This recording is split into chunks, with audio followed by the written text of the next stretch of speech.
I would love to have this be something that we could actually have people get together for.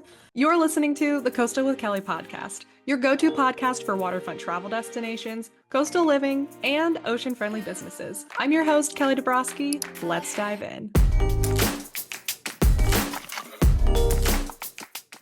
And just like that, we're back. This episode is really just to catch up and chat. Since the last one, I've done a couple of recordings with guests a few months ago, and so we're finally going to get those out. But this is really just a kind of a personal update episode, and we will just get into it. So I think the first thing is that winter is always slow, and I've already made a promise to myself that in 2026, I will have more trips planned. Because I don't know about you, but I'm ready for winter to be done. I'm definitely planning to do some more fun getaways next winter. Because so far this year, the only like winter getaway that we did was Turks and Caicos, which was fun, but that was back in December. It was over the Christmas holiday. I also would love to do, I had plans to do this year, and then it didn't end up happening. And now that we're already basically at the end of February, I don't think it's going to happen.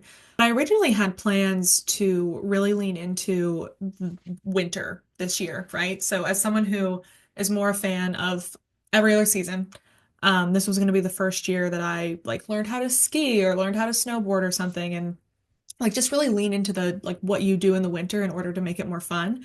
And it just didn't end up happening, right? I had these plans, didn't end up following through. It's fine. We'll plan to do it in 2026. But that being said, talking about Turks and Caicos, there will be an episode about that in the future.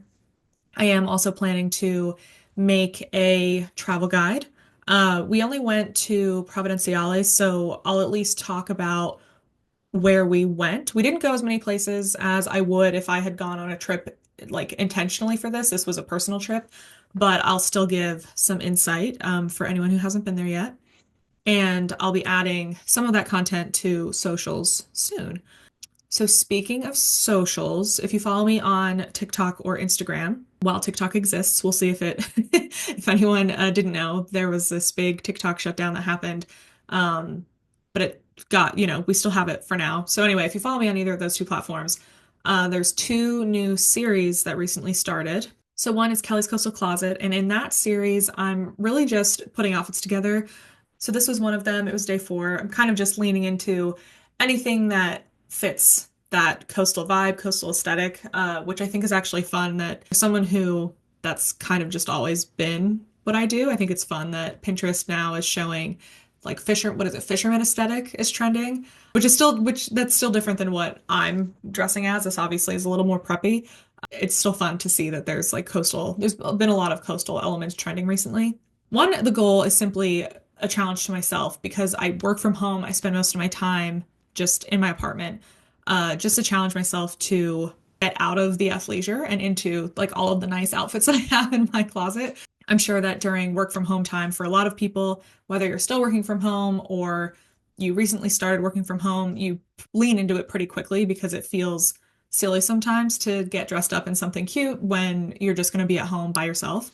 Especially if you're like me and you have a walking pad, then you end up wanting to use it and you're like, well, I'm gonna have to change. So it can just be easy to not end up putting on the fun outfits that you have in your closet. So one, it's just a challenge to myself. But two, I do want to use this series as an opportunity to kind of highlight some of these coastal brands, especially ones that give back to the ocean, because there's a lot of brands that do that work, right? When you make a purchase from them, they end up supporting nonprofits so that you can feel good about your purchases and know that what you're purchasing is actually having a positive impact, not just looking cute, which, we love a win-win. So if you are a coastal fashion brand and you're hearing this episode or you're seeing this episode, I would love to talk about collaborating. And we'll see if this goes beyond the 30 days. We're starting it as a 30-day challenge. I don't know that I'll continue doing it daily after that, but we'll see how much you all like it. So let me know what your thoughts are so far. We're only on day 4. I guess by the time this episode comes out, we'll be almost a weekend. You'll have to let me know what you think. And then the second series is Kelly's Coastal Kitchen. So this is something that for, I don't know, I guess 2 years now I've brought up and I've just never committed to doing it. But with all of the recent hype around Ina Garten's memoir, that was kind of the launching pad that I needed to really start just doing it.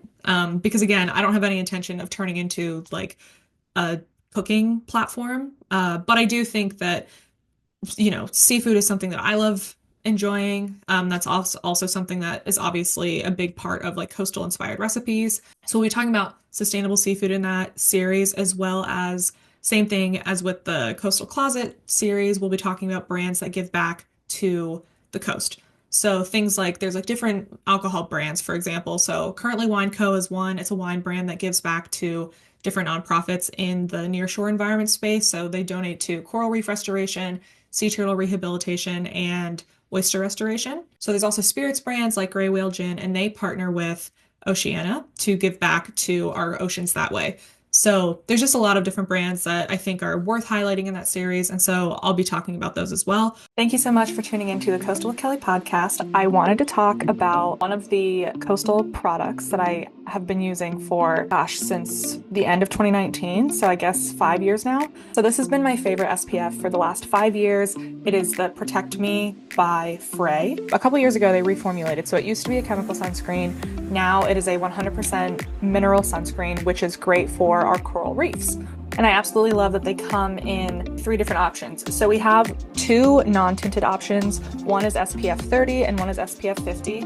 I use SPF 30 daily, and then SPF 50 I typically use if I'm going to be out for a long run or if I know I'm going to be outside for a while, like at the beach all day. And then they also have an updated Glow Me Plus, which comes in 2 different tinted shades, and this comes in SPF 30. So now they have a program that when you buy one of their SPFs, 1% of that purchase cost goes to a nonprofit in order to help restore coral reefs. So not only are you protecting the reefs by wearing a mineral sunscreen, you also know that a portion of your purchase is going to help protect those coral reefs. So if you've been looking for a new SPF, you can use code FITWITHKELLY when you check out to save up to 50% on your purchases. Thanks so much for your support, and let's get back to the podcast. Hopefully some of them will be partnerships, but a lot of this genuinely is just things that I use in my daily life. And I am someone who seeks out products that give back to the coast because I know that that's one of the best ways that we can continue supporting the things that we care about, because why would you not pick a brand that gives back to something you care about versus one that just doesn't? I don't know. To me, it's a no-brainer. So the first recipe I'm doing actually is shrimp rolls and white truffle lemon potatoes. I can't wait for you to try it. So once that's up, you'll have to let me know what you think. And then also on socials, I was sharing my latest guide, which now is already a couple months old, but it's an all-season guide to visiting Old Town Alexandria. That is free to download. I'll add that in the show notes, but that's in the same location that you can find any of the guides. And I just put these together because I like putting these PDFs together. So if there's ever a location that you want a guide for, let me know. I know some of the locations we have so far are the Bahamas, for Great Exuma, Charleston. Obviously, we have Old Town Alexandria and Oahu. Those are the 4 we have so far, but like I'll be adding Turks and Caicos and some other ones in the future.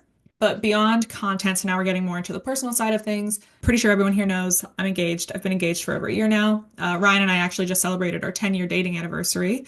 So that's exciting and wild because I still feel like we're not old enough to have been dating for that long, but we obviously are. We're 30 now. We are planning a November 2025 wedding, so that'll be happening this year. So far, we have our venue and like a few other details, but that's also something we'll obviously be putting more time into. Our wedding website is almost done, so if you are someone who's one of our guests and you're tuning in, we will have information to you soon. We're really excited about the website. And shout out to one of my friends, Lily Huffman, who took both our day of engagement photos on her birthday, which she's a queen for doing that. And then also redoing them a year later so that we could have some new photos for the wedding website and for our invitations if we choose to use them for that. So I'll add her information down below too, but she just does really beautiful work. It's been a huge help, and she took some really beautiful photos for us, which was fun. We'll be leaning into the Chesapeake Bay vibe. Having oysters, that's like the one requirement that I have. Everything else, I'm like, I don't care about anything else, but I want oysters at my wedding. Another thing is that anyone who knows me personally knows that I was a runner for a long time, and anyone who doesn't know me personally, I was a runner for a long time. The last time I did a big race was 2020. I'm finally starting to run again, so that's been fun. I'm actually training for a 5K now. It's just going to be on my own. I'm not signing up for a race for that. But surprising nobody, I obviously love looking for races that are along the waterfront. So I actually was planning, I waited too long to sign up for it, and I took too long to like actually start training. But initially, I was hoping to do the 7 Mile bridge run that's down in the Keys because I love anything that gets me near the water. So again, this is why I loved running the New York City Marathon because you're just running over bridges. And also it's a party. Like everyone should go and cheer at the New York City Marathon at some point, even if you're not running it, because it is just, it's so much fun. And I think even I had a bunch of people show up for me, which was great. And I think they also had a great time running around the city and cheering with people. They didn't tell me otherwise. So I'm assuming that they had a great time. But anyway, so that's just like another personal thing that's happening behind the scenes is starting to look into some races later in the year. I'm hoping to do at least a half marathon, if not a full marathon before the end of this year, barring any injuries and stuff. So fingers crossed that doesn't happen. So I'm looking into that. And then again, like that, the 7 Mile bridge run I was talking about, definitely looking into that for 2026 because it's been on my list for a while. So 2 years ago, I had started the Sweet and Salty Book Club, which was intended to be in person, but it was kind of mostly meetups online because there weren't many Galveston local people. So, and the Sweet and Salty Book Club is all about just kind of connecting and reading these beach reads, right? Just like a classic beach read. So things by like Emily Henry and Carly Fortune and Ellen Hilderbrand, that kind of book. So I would love to restart it, but if I do restart it, I want it to be something that we can like get together in person and talk about, looking for more opportunities to build community in person, not just online. So if you're local to the DC area, Alexandria, let me know if this is something you'd be interested in.